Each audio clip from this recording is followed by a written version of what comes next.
Writing Matters with Dr. Troy Hicks is a Writable podcast. Find more episodes and subscribe on your favorite platforms. And if you want to learn how to grow great writers, check out Writable.com. In this episode of Writing Matters, we speak with Richard Byrne. Richard is the blogger who is behind Free Tech for Teachers and Practical EdTech, as well as his more recent passion project, EdTech Fitness. He began his career as a social studies teacher and has been an educational consultant and keynoter for nearly the last decade. He is just now returning to the classroom teaching computer science.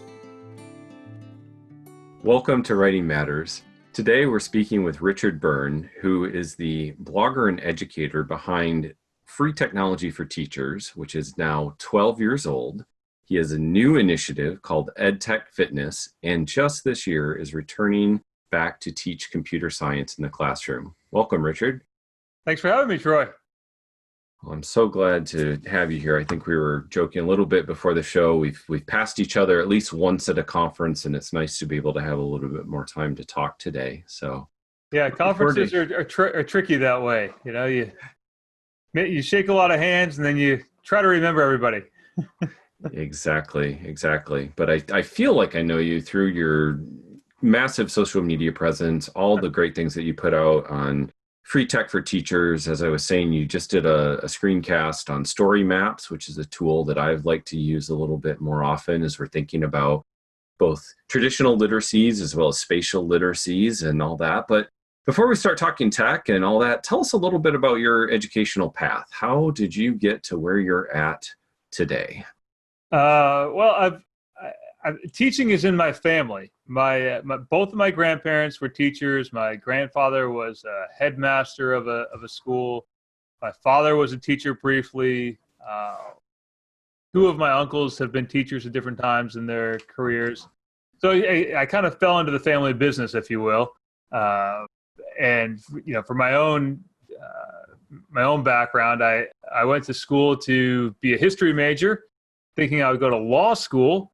Along the way, I got a job at FedEx, which included doing some corporate training type of work. And as a 23-year-old, I realized that FedEx paid me way more money than a 23-year-old should have. So I quit and went back to school and became a social studies teacher, and did that for the better part of 10 years. And that grew into writing Free Technology for Teachers, which I started as really a hobby project, an offshoot of a workshop that I went to. And for the last 8 years, I mostly just worked with schools around the world on implementing technology. And just this past fall, I was offered a job to teach computer science. I wasn't looking for a job. I wasn't looking for a computer science teaching job. It just kind of fell in my lap, and I thought that'd be something new and a new thing to do and to try, and it's an area that I have interest in, so I'm going for it. So that's the last 41 years in a nutshell. That's amazing. So tell us just a little bit about what day-to-day life looks like for you as a computer science teacher. Of course, listeners to this podcast are thinking about the teaching of writing broadly, but maybe you could talk a little bit about computer science and connections to literacy and how you see your day-to-day work. Well, so I'm glad you brought that up, because this is something that I am brand new to. I have zero background in teaching computer science as a course. You know, obviously I've done a lot of work with coding and programming in the context of general K-12 curricula, but not specifically just teaching a tech school course where kids say, I want to learn about computer science. So it's new, and for me, in terms of trying to incorporate teaching not just the technical skills, but more of the problem-solving skills, and trying to frame how do you use the skills in the context of bigger problems. You know, one of the things that I'm doing with an intro course right now is thinking about okay, well, so we're working through the code.org curriculum is actually what we're using. And that's good. It's great. It's a great program.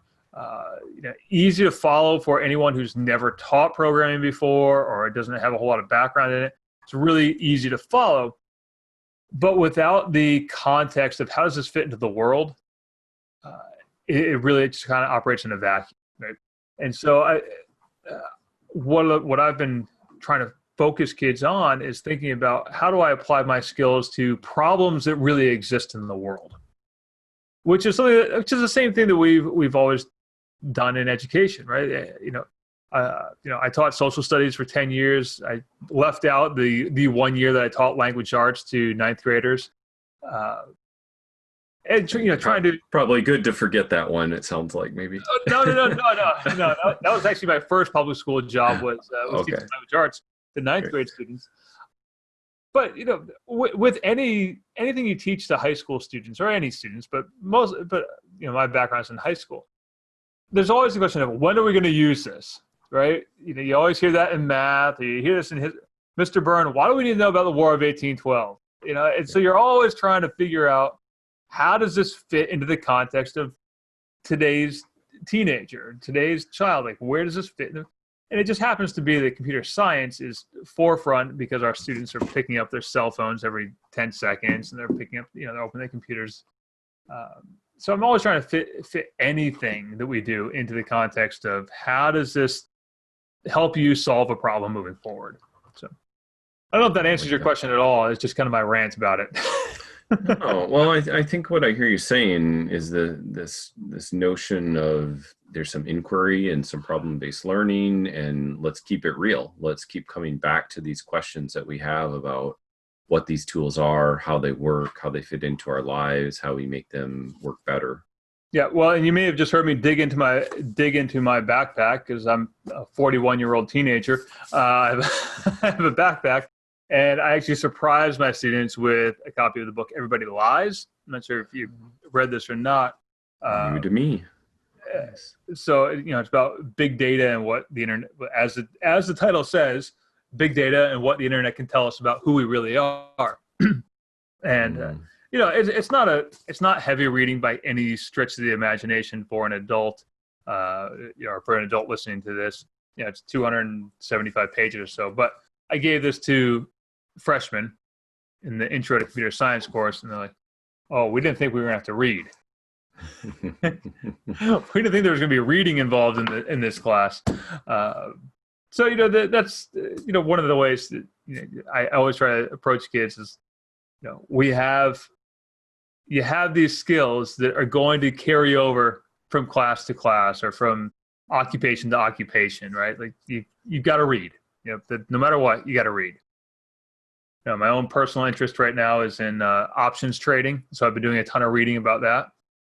I'm always reading, right? And no matter what the topic is, you got to keep reading. I was just reading.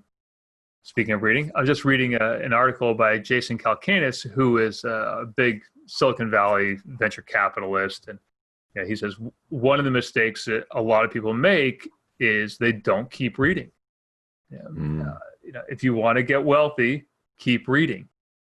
Because and it's so true. It doesn't matter what the content area is. You pick whatever content area you want, but if you don't keep reading, you just get stale. You just and when I say keep reading, I mean like actually read a book, not. It's one thing to scroll through your phone, like, oh, I found this interesting article that my friend shared on Facebook. And so you read that for 30 seconds. That's not reading. That's browsing or scanning. I actually read a book. I'm a big fan of paperback books or hardcover books. I have tons and tons of them because it just stimulates so many ideas. I can't tell you how, I write 1,000 blog posts a year. I can't tell you how many of those are stimulated by having read something in a book that's not even related to necessarily education or technology. The other book I have on my desk right now is a Teddy Roosevelt book about the naturalist. Great. And I can't get through the books quickly because I get so many ideas as I'm reading the book. Yeah. Well, I have so many questions about how you move from reading to writing, but I also think this might be a nice tie to your new initiative with the EdTech Fitness. You've created a new website and blog where you're trying to document your own relationship to technology and mindfulness and the ways in which you're using technology. Tell us a little bit more about where you're at with your thinking on this EdTech Fitness initiative.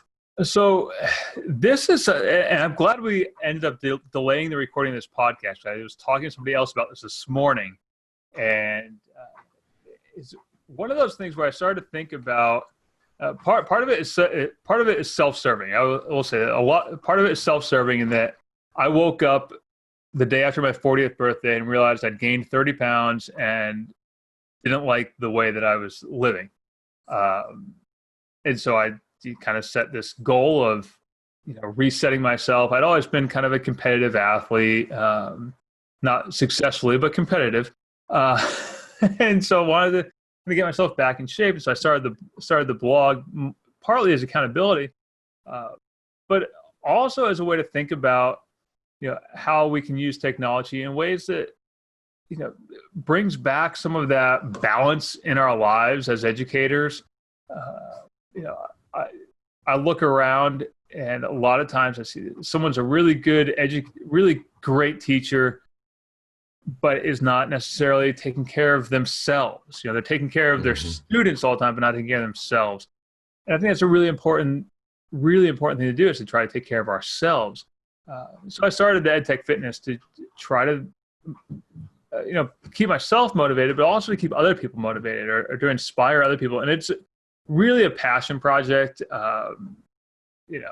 There's 350 or so people on the mailing list, and they every week I send out a little challenge, and they're little challenges. This week's challenge is exercise for 20 minutes 5 times in the next 7 days, and that exercise could be anything. It could be go for a walk without your phone. It could be whatever pace you're at.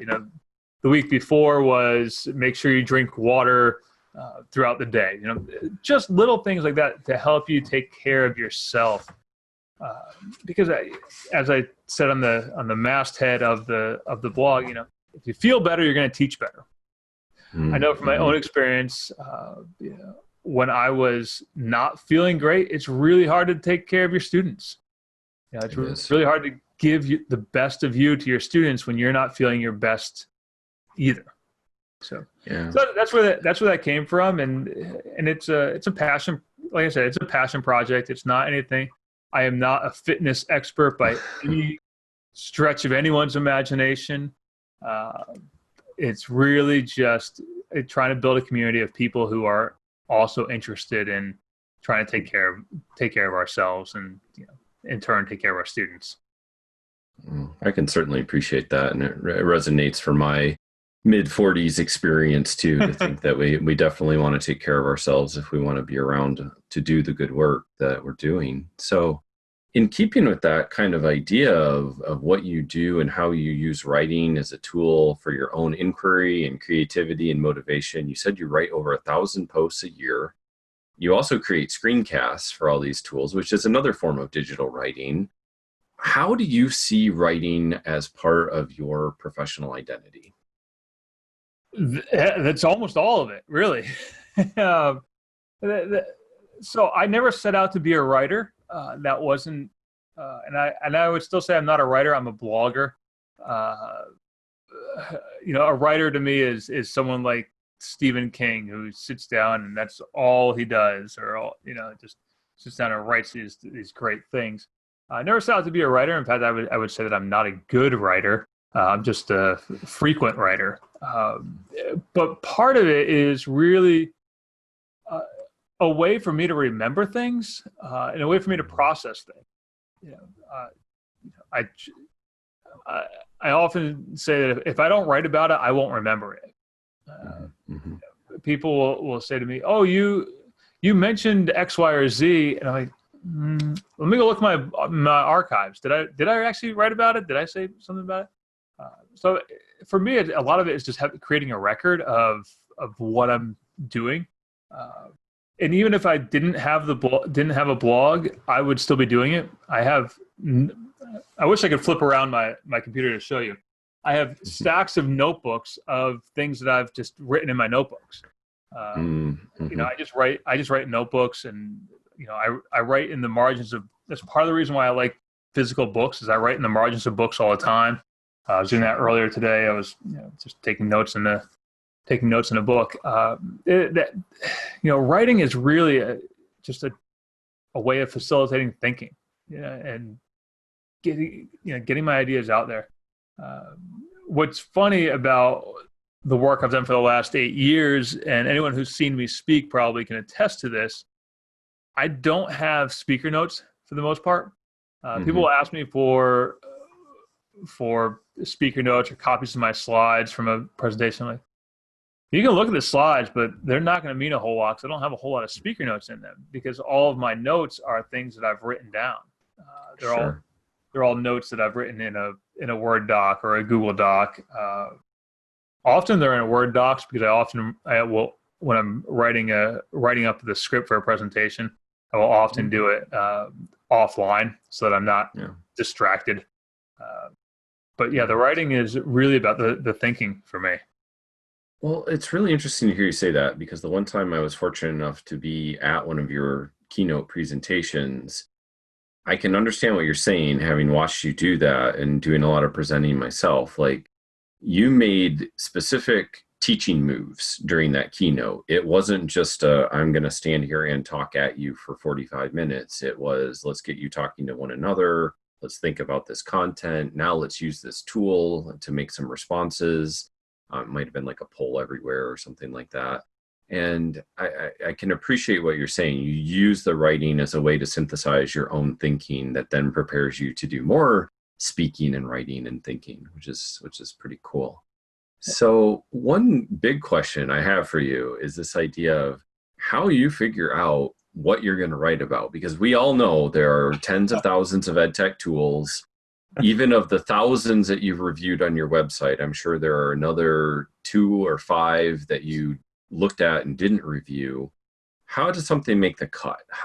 What's your thinking process as you're thinking about a tool and what's going to be useful for teachers and the way in which you would want them to emulate what you're sharing on the blog in their own classrooms? So I need to preface this by saying that my thinking on this has changed over the last couple of years. Good.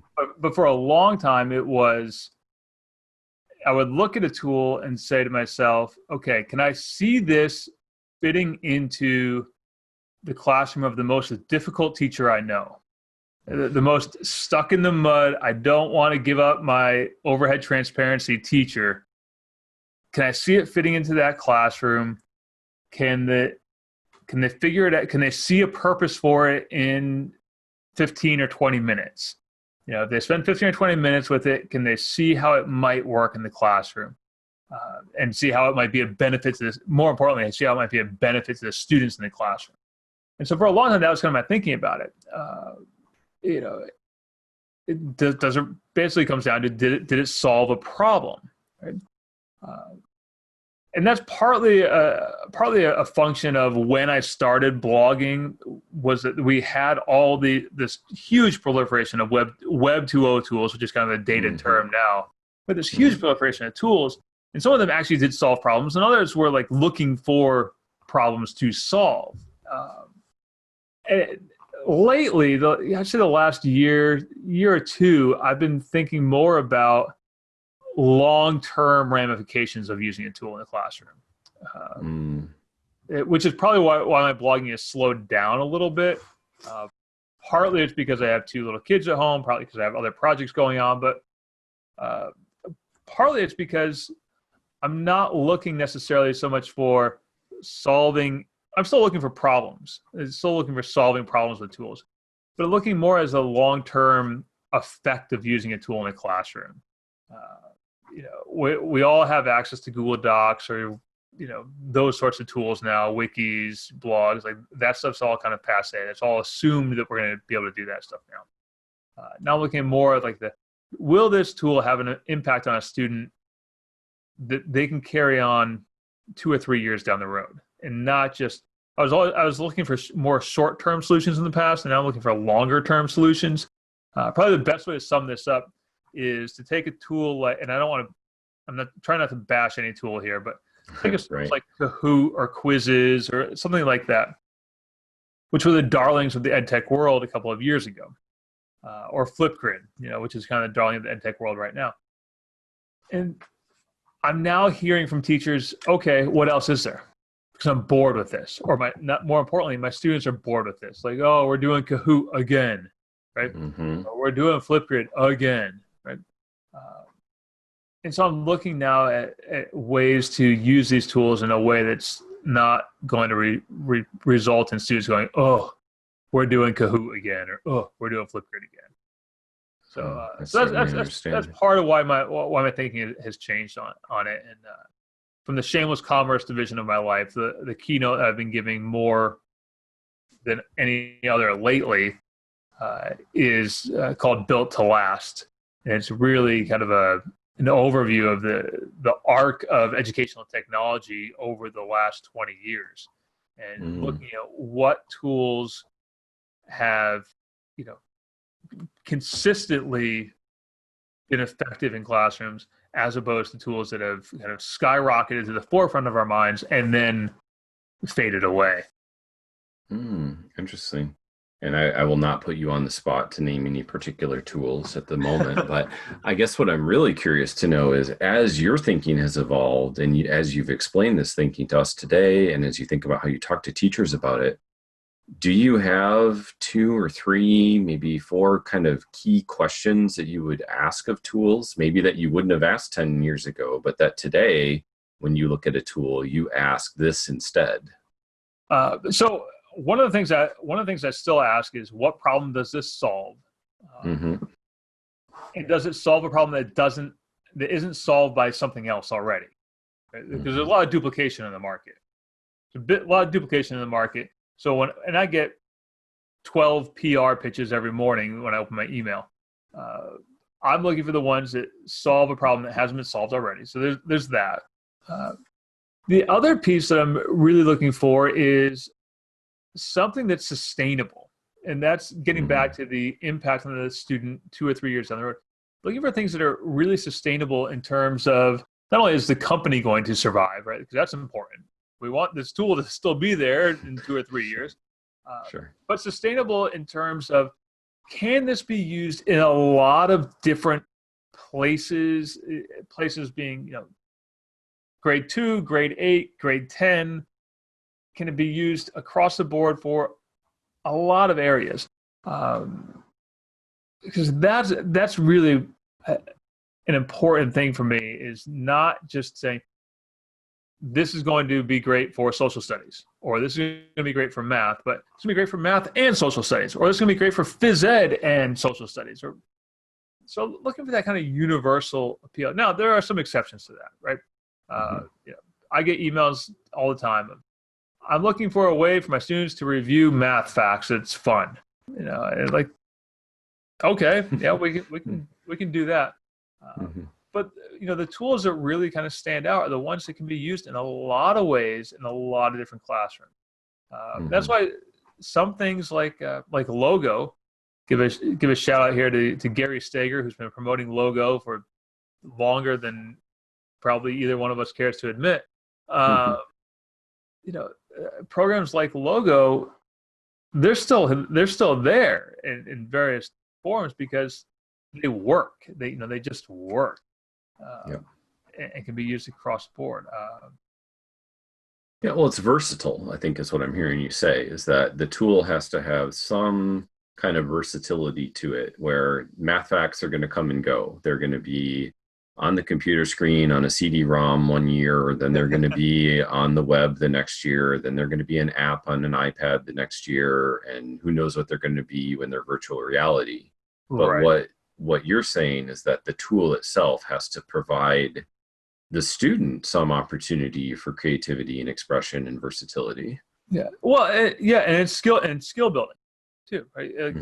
Getting kids to build their skills in showing that creativity, or build those skills in problem solving or collaborative problem solving. One of the things that I talk about now with students in computer science is the need to be able to recognize where your own strengths are and where your own weaknesses are, and identifying people who have the strengths where you have weaknesses. Sure. Because anyone who's developed any kind of software or app will attest to the fact that you can't do it all. Right. You could try, but to really make a very viable product, you're going to have to bring in those other people, and that's part of the communication piece. That's part of the skill building, but those soft skills, right? And that might be a reflection more of my approach to coming into computer science, not with a computer science background per se. My training was not in computer science. So I'm coming into it with more of a soft skills approach as opposed to the hard skills approach. Sure. That makes good sense. But I think you're speaking to, again, we hear these broad claims about 21st century literacies and what are the real skills we want our students to have. You want the tools that are actually going to enable them to learn not only the technical thing, but also the social thing as well. So that's really important. That's great. Well, as we come to the end of our time together, and one of the questions I've been trying to ask all our guests this season is thinking about a writing assignment that might work either in your context, now that you're teaching computer science and maybe you're having your students read, maybe you're going to have them write as well, or maybe just another writing assignment that you've seen or that you've tried, either from your history as a social studies teacher or you've seen other teachers try. If you had one kind of prompt or assignment that you might think is worth sharing with our listeners, what would that writing assignment be? So I love choose your own adventure stories as a writing assignment. And I've done it in various iterations over the years with history students. And last year I did it with a group of elementary school students. And I've done it in various iterations, but the way that I like to do it now is actually through either Google Slides or PowerPoint or Keynote, pick your slide program of choice, and creating choose your own adventure stories in those slides. And I like it that way because students can write out the framework for the story, and then it forces them to see how all the pieces of their story come together for someone else. Right? I think one of the challenges that everyone has when they're writing is you have a vision or you have an idea in your head of how this story should play out or how the story did play out. But until you've wrapped in all the little variables, it's really hard for someone else to understand what so I like doing it that way. I like creating choose your own adventure stories in a framework of a slide navigator where kids can drag and drop the pieces together. There's a great service called Twinery. I'm not sure if you're familiar with this. I've just become familiar with it. I got to check it out more. Yeah, but yes. So Twinery, you can use it online. You can also download the software for free. It's open source. It's not slides. It's more sticky notes for creating choose your own adventure stories. Same concept. And it's just a great way to force students into thinking about the big picture of a story. You can do it with fiction. You can do it with nonfiction. It just works across the board. That's great. Yeah, that just came across my radar again, probably 2 or 3 weeks ago. I have the tab open. I've got to now go take a look at Twine again. So thank you. Well, yeah. Well, best of luck to you as you're moving back into your new role again as a computer science teacher. Thank you for all the work that you do with and for teachers, especially through freetechforteachers.com and practicaledtech.com and now edtechfitness.com. On Twitter, it's RM Byrne, Byrne, correct? Yep, you got it. All right. And again, we thank you for your time today and being on Writing Matters. My pleasure. Thanks for having me on. Writing Matters with Dr. Troy Hicks is a Writable podcast. Discover more episodes and subscribe on your favorite streaming platforms, or check out filmed episodes on YouTube. And if you want to learn how to grow great writers, check out Writable.com.